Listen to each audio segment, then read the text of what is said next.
வணக்கம், நான் உங்க அப்துல் நபீல். நேத்து லஞ்சுக்கு என்னுடைய ரெஸ்டாரண்ட்டுக்கு ஒரு ஃபேமிலி வந்தாங்க. வந்து 1800 ரூபாய்க்கு சாப்பிட்டாங்க. 4 பேர் நல்லா சாப்பிட்டாங்க. ரொம்ப ஹாப்பி.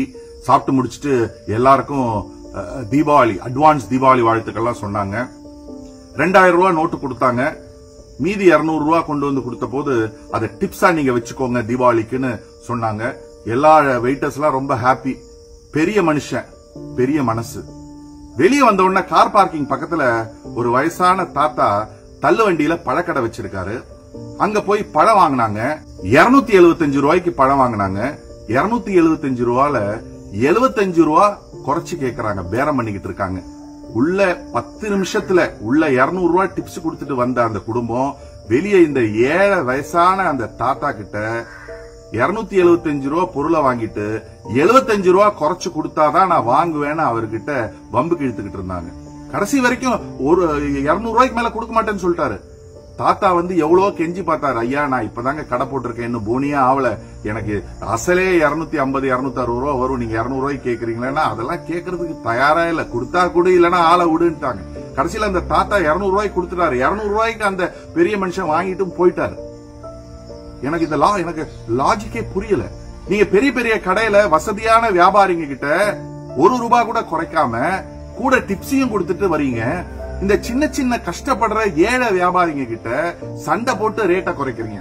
இந்த என்ன இது எனக்கு ஆக்சுவலி புரியல. பெரிய கடைக்கு போங்க, அவங்க கிட்ட குறைங்க, அவங்க கிட்ட லாபம் நிறைய இருக்கும், அவங்க கிட்ட டிஸ்கவுண்ட் கேளுங்க, தப்பு கிடையாது. சின்ன வியாபாரிங்களுக்கு ஒரு 200 ரூபாவா ஒரு 20 ரூபா சேர்த்து கொடுத்து பாருங்க. இந்த தாத்தாக்கு மட்டும் அந்த எங்கிட்ட வாங்க, எங்கிட்ட சாப்பிட வந்த அந்த கஸ்டமர் ஒரு 20 ரூபா சேர்த்து கொடுத்திருந்தாங்கன்னா அந்த தாத்தா முகத்துல ஒரு சந்தோஷம் வந்திருக்கும் பாருங்க. ஆக்சுவலி அந்த தாத்தாக்கு பையன் இல்ல, இறந்துட்டாரு ஆக்சிடென்ட்ல. பேரன் பேத்தி எல்லாத்தையும் அந்த தாத்தா தான் படிக்க வச்சிட்டு இருக்காரு. அவர்கிட்ட போய் காலையிலேயே அவர் ஒரு நாள் முழுக்க உழைச்சாலே 200 ரூபா 300 ரூபா சம்பாதிப்பாங்க. 10,000 ரூபாய் மாசம் சம்பாதிக்கிறதே பெரிய விஷயம். அதுக்கு வீட்டு வாடகை கொடுக்கணும், அந்த பசங்களை படிக்க வைக்கணும், பேரன் பேத்திகளை பார்க்கணும், சாப்பாடு சாப்பிடணும், தீபாவளிக்கு துணிமணி எடுக்கணும், எல்லாம் இருக்கு.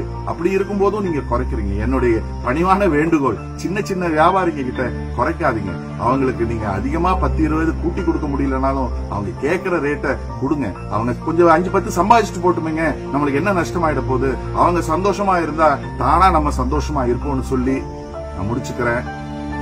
நீங்க பெரிய மனுஷனா இல்ல சின்ன மனுஷனா? நீங்களே யோசிச்சு பாருங்க. வணக்கம்.